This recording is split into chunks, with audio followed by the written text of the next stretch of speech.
Stone Cold Steve Austin is he looks great. If you haven't seen his videos on social media, he's been training. It looks like he's going to give it not another run, but he'd probably have another match at either a Saudi Arabia show. Of course, this one's too close. The one that's gone, you know what I meant, March, I think, or February, where they had Elimination Chamber last time. It's going to be in May now, I think. That's what I was going to say, because the Elimination Chamber is in America again this year, next year, as we know. So May or April, Saudi, WrestleMania. I would think Austin wants Mania. I don't know. But plus, he lives in California, doesn't he? I mean, saying that, he's got a ranch in the middle of nowhere as well. So this is also true. But there you have it. He's training hard. The rumor mill was in an overdrive that Triple H has reached out to him to try and get him at next year's WrestleMania. He definitely left it open, SP3, last year with his comments after the show, how he enjoyed how great that it went. A lot of praise should go to Kevin Owens for how that went, right? Like, and picking his dance partner this time would be crucial to ensuring another successful comeback for Steve Austin. The question is, who do you do, right? And this is the debate. I don't think either you and I are debating whether he's coming back or not. It looks likely, doesn't it? Right? Yeah. We're in agreement there for sure. We're in agreement there. So then it's just who, right? And I've seen a lot of different arguments for John Cena. I mean, it's a good first timer on paper, right? I could see it working. If CM Punk's available, there's a big case to be made that would actually be the more interesting feud out of the two. Now, it's very hard to make those comparisons because John Cena and Austin on the mic would be sensational, right? Would be amazing. The action, it'd probably be Cena Taker-esque from 34, right? Just kind of a quick job with some finishers. Thank you very much for coming. But with CM Punk, I guess you get the added intrigue of he finally gets what he wants. If there was a way to get CM Punk back to WWE, that would be it. Stone Cold Steve Austin, probably main event one of the nights of WrestleMania, something that Punk's always wanted, and an opponent. Lest we forget, once upon a time when they were promoting WWE 2K and stuff, like this is something that they wanted, right? But it obviously wasn't possible at that point. We don't know the exact situation with CM Punk, SP3. Looks like he's on the way out, though. I asked Tony about him in the call, and it was very clear that it was only litigiously only so much he could say.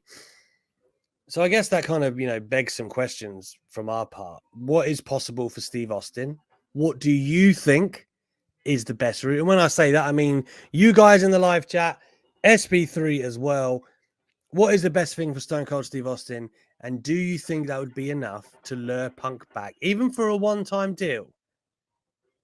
I don't think Tony Khan and AEW will allow CM Punk to be available for WrestleMania. Even if he's gone from AEW, he has a contract with them for the next 2 years. His non-compete can be as long as a year. I would see that Tony Khan would make sure that his non-compete would not allow him to be at WrestleMania 39. So taking that in mind, I think that I'm gonna say that I think Austin is coming back for sure, and I think the right person, I've been saying it for the last couple of days, is Bray Wyatt. Bray Wyatt is the only top star in WWE that doesn't have that kind of matchup for WrestleMania off the top of the dome. Like, you have Roman Reigns, you got The Rock. If there's not The Rock available, there's Cody Rhodes. If you got it. It's the Rock. It's definitely The Rock. If Cody Rhodes doesn't verse Roman Reigns, he's got Seth Rollins, the built-in story there. You could always create something with Bray Wyatt, but he doesn't have anything that just grabs you like that. And he has the type of style that's kind of like Kevin Owens, that he can do the brawl with Austin. And I think that this is the type of person that I would like to see Austin come back and actually put over. If we could do that, if we could have Austin actually come back and put someone over, and it's not just Austin coming back to do the greatest hits, then we're actually doing something here. It was great for a one-time thing, but if you do it again you and said that as again if and that again, didn't do anything for Kevin Owens. I mean, it put him in the main event of WrestleMania, but we haven't really seen it. I mean, I think Triple H. It's not Austin's fault. What happens? Triple H being in power did more for Austin, for Kevin Owens than main eventing with Stone Cold Steve Austin. Correct, it did. But what my point is, it's not Austin's fault that Owens didn't get the launch pad from that match. The feeling after the match, immediately after the match, was Owens' stock's never been higher, in my opinion. I disagree. Can you? Well, okay. Well, when was his stock higher in WWE? In WWE, his debut. His debut and when he beat John Cena. No, it's still not as high as main event with Steve Austin. Yeah, it's not. Yeah, it was cool. It's not the same as main eventing with Steve Austin in WrestleMania. I felt like I felt like he could be the number one guy in WWE. I've never felt like that again. If you want to say his stock is almost as high as when he debuted, you could say that. But to say it's never been higher, no, it was higher when he debuted. He comes out, lays out John Cena, and then beats him at a pay-per-view main event, and then it looks like he's gonna have a whole series with John Cena. He felt like the top heel, the number one guy in the company. That was the time that his stock was the highest. I don't know. I mean, please don't mistake me. Like great debut. I think the fact that Cena had to win the war didn't, But we didn't know that. We were all shocked. No, you're right. You're right. Winning at Elimination Chamber. And I'm making the same argument, I guess, that we didn't know that Owens wasn't going to jettison into the main event. We thought coming out of WrestleMania that like everyone was just like, wow, what a great job, great match. The fact that he made it great for Austin. That's going to be a part of his legacy. It's a debatable point. I'll give you that. But I don't know, man. I don't know if I ever bought him. Did you think that man could main event WrestleMania with Steve Austin when he attacked Cena? Like, do you know what I'm saying? They're two different realms. He could be the main event heel at a WrestleMania. Yeah. I don't know if I ever contemplated him working in the realm of like Austin's and Rocks. But then how could we, I guess? That's another conversation. How could we know that, Stone Cold Steve Austin in like, how many years would it have been? 6 years is going to be, who could have known? But yeah, no, I mean, this is a point here from Ashvinash. Sorry, I was trying to get it up. I don't think it was that high. Like the way he won it and it was never explained.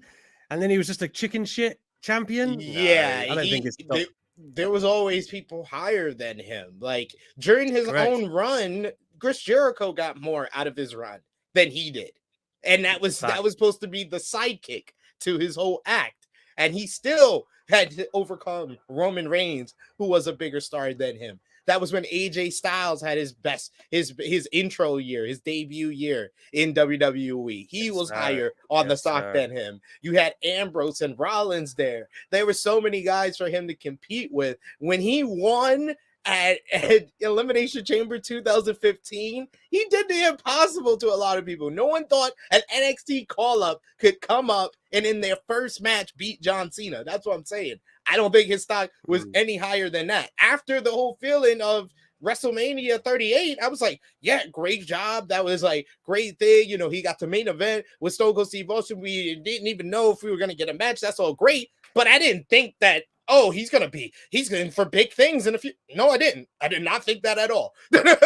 And I was confirmed that the following Monday when he's feuding with Ezekiel. So I was right. Yeah, and that's what I said. Triple H going into power has rebounded that, and it seems like he has a nice future ahead of him. But Austin coming out of that, I thought it was a great performance, but I'm not going to say his stock was that high. It wasn't that high for me because I didn't think it was going to result in anything. I mean, even if, right, and I'm not giving it to you, but let's just say I did give it to you, and we do say the stock is there, it's still the highest it's been in like 5 or 6 years, right? That still is very significant, is what I'm saying, right? And then I guess to that point, CM makes a good point here, actually. I mean, do you think Stone Cold would want to work with Punk now? I mean, if it's on the table, probably. It's hard to say, right, without knowing. We don't know, do we? We don't know the ins and outs and what these people think of each other. But I think Austin's had favorable things to say of Punk in the past. Yeah, I think that, honestly, I've said this. I'll say something I said. I think I said this last week on this show. There's like 6-7 matches I want to see with CM Punk and AEW before I want to see Austin versus Punk. Before I want to see Punk versus Reigns. Before I want to see Punk versus Rollins. There's really like if it's from a wrestling perspective, from a fan perspective, from the outside looking in, if I want CM Punk in wrestling again, I want him in AEW, because I'm sorry, him versus Kenny Omega, him versus MJF again, the CM Punk and FTR versus the Elite, CM Punk and Bryan Danielson versus Young Bucks. All of those are a lot more intriguing for me as a wrestling fan to watch than Austin versus Punk, when I know it's just Punk coming back to take a stunner, look at the lights, and main event of WrestleMania. That's all it's for. You got to remember, I'm not making the argument of what he should do. We're only doing this on the premises that presumably he's gone, right? It's not as if I'm going, he's got to pick one or the other, because no, I know. But at the same time, I disagree that there's 6 more matches in AEW you'd rather see than Reigns and Punk. Don't lie. There is. I named about 4 of them. I want to see those before. You'd rather all Reigns and Punk than a program between Punk and Reigns. Yeah. I'd rather see those. I'd rather see those programs before. I disagree. I think there's really bad blood between Reigns and Punk.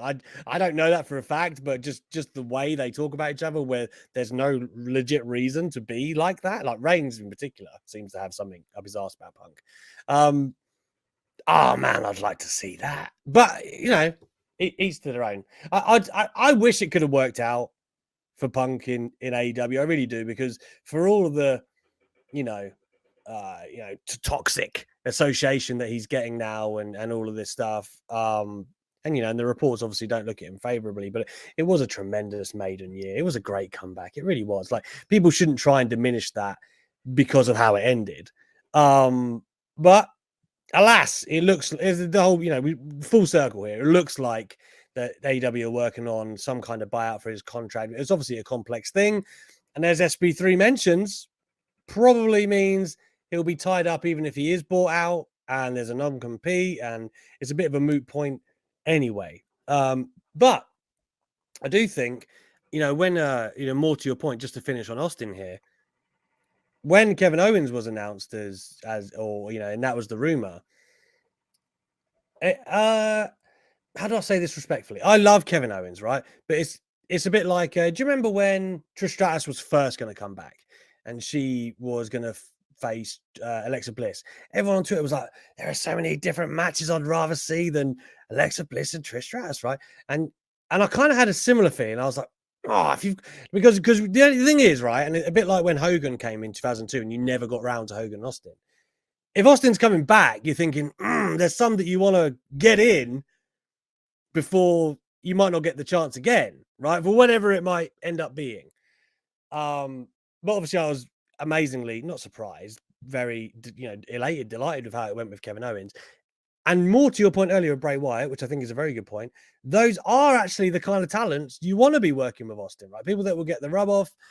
Doesn't have to be a match that people are like, if you're promising Austin Reigns, then you've got a lot of work to do, right? Like, it's not, you can't just do like a brawl, really. You've kind of got to deliver on like a title match. So if we have like a short list, right? Let's say Bray Wyatt's at the top for you, right? I remember saying last year they could do a lot worse than Sami Zayn getting Austin next year. I think things have changed now because he's so over and doing great with the bloodline that wouldn't make sense to take him away from that stratosphere. Are there any other people that you think would make an intriguing matchup for Austin that would, ostensibly be available? If it's just going to be a heel to job to Austin and maybe cut some promos in the lead up, Asher Nash names one that I thought of over the weekend, and that's LA Knight. LA Knight And what he's doing with Bray Wyatt is raising his stock up. He needs to have his stock raised a little bit more if he's going to be the guy. But he's a great guy who could talk all the trash in the lead up to WrestleMania and then pay for all that trash at WrestleMania and lose without losing anything. If it's just to get Austin to play the greatest hits and he's going to win, then yeah, LA Knight. Like I said, Bray Wyatt is the optimal person for me, because honestly, if you're doing Austin back to back and he's just gonna win, what's the point? You might as well just keep having him come back, and he has a new streak. He's the new Undertaker. Like, what's the point? He's gotta put someone over, and I would think you get it. If he's only doing 2, you gotta get one of those to put someone over. So that's why I think Bray Wyatt. If I had to put one more name a part of that, maybe someone from NXT who could really get the rub and still lose, still talk all that trash, and Austin gets 2 people to stun. Give me Austin versus Carmelo Hayes. I don't care. Give it to me. He could imagine him taking the stunner. He would take an amazing stunner bun. Yeah. There are definitely options. I guess it depends which way you'd want to go with it, I guess. Because if, like, I was saying that Vince McMahon booked Owens Austin, but in the Vince McMahon land, he'd think, imagine the pay-per-views that Lesnar and Austin would do. But you Jesus Christ, you can't have Lesnar dropping Austin on his neck. You just can't. You've got to be a robust individual. You've got to be a robust man to do that.